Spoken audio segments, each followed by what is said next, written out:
At yun mga kalapatids, welcome back. Update ko nga lang pala kayo sa mga ibong ko rito mga kalapatids. Kahapon, baskitingan ng derby sa BPF. Kaso mga kalapatids, itong ex-makina natin ito mga kalapatids, hindi siya naging inayos ko naman siya. Kaso, nung namin yung kahapon sa derby sa BPF, napansin ko yung mata niya mga kalapatids. Nagkawan na gold kaya di natin nasalang ngayong derby. Sayang mga kalapatids, hindi na sana tayong iabang bukas na pauwian. Pero okay pa naman na rin yung yan, yung mga kalapatids yung pinakamata niya. Nagamot ko naman na rin siya mga kalapatids, kaso medyo maga pa rin yung mata niya. Pero umuumpisa siya. Ayun o. Sayang ka, hindi ka nasakay kahapon. Sobrang lakas din kasi ng hangin dito mga kalapatids. Kaya yung ibang young bird namin natatagtag din sa hangin, kaya nagkaka one eye cold mga kalapatids. Tapos ito, yung brown namin na young bird na to, kaya hiniulay ko siya kasi yun mga kalapatids, yung mata niya makikita nyo, mga magarin yung one eye cold. Pero ginamot ko na sila mga kalapatids. At nilagay ko muna sila rito para hindi siya makahawa sa pinaka-recover nating kulungan. Yan. Sobrang ilap nga alam na niya. Makailap mo, loko-loko ka. Ay mga kalapatids. Pero ito sayang. Makina. Sayang ka. Okay lang naman. Kahit di ka umuwi ng mabilis sa bato ngayon.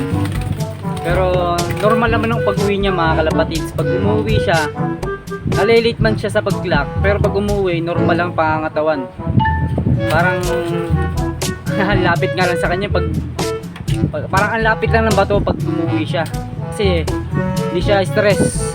Kaya nga sayang ka ako, baka ako sa dulo bumilis to. Kaso yan, tinamaan ng sakit na one eye cold, kaya hindi tinasalang. Kasi yung biyahe mga kalapatids, alam niyo naman siguro 2 days o 1 day and kalating araw, tapos siksikan, baka ako pagpakipagtuka matuka siya, mas lalo lumala.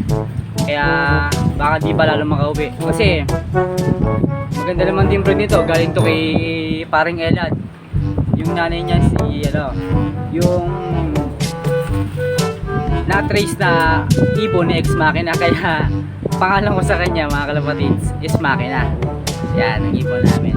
Kaya update ko kayo dito sa amin, tara kalapatids.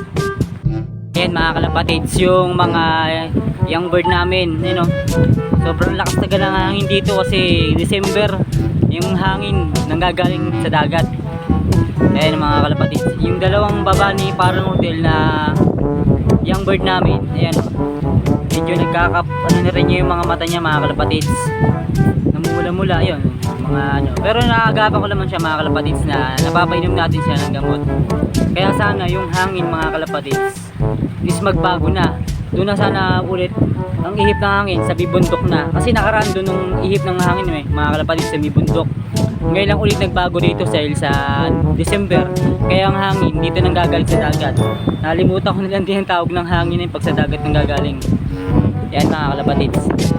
Yung kapait ng brown na nandoon kanina kasama ng ex-makina na cargover, kasi malala na yung medyo may kalalaan na yung one eye cold niya, nautal pa. Ayan yung kapait ng ex-makina mga kalapatids, yung tuban na yan. Tinistis na natin yung mga kalapatids para sa darating na norte at maisalang na natin sila kasi maging okay na yung mga mga pakpak tsaka punto. Ito naman si Dagit Line na pinares natin sa pencil bar. Kaya hanggang doon lang mga kalapatids, in-update ko lang kayo sa aking mga alaga ngayon. Kasi di rin ako nakapag-upload mga nakaraan kasi busy dahil may pinagawa sa akin yung kapalit ko, yung pinaka kwarto ng computer shop niya dumating. Kaya di tayo nakapag-upload nakaraan. Kaya hanggang doon lang mga kalapatids. Mga kulimlim nga pala, lakas na hangin ulit. Kaya hanggang doon lang mga kalapatids, nagpapaalam na.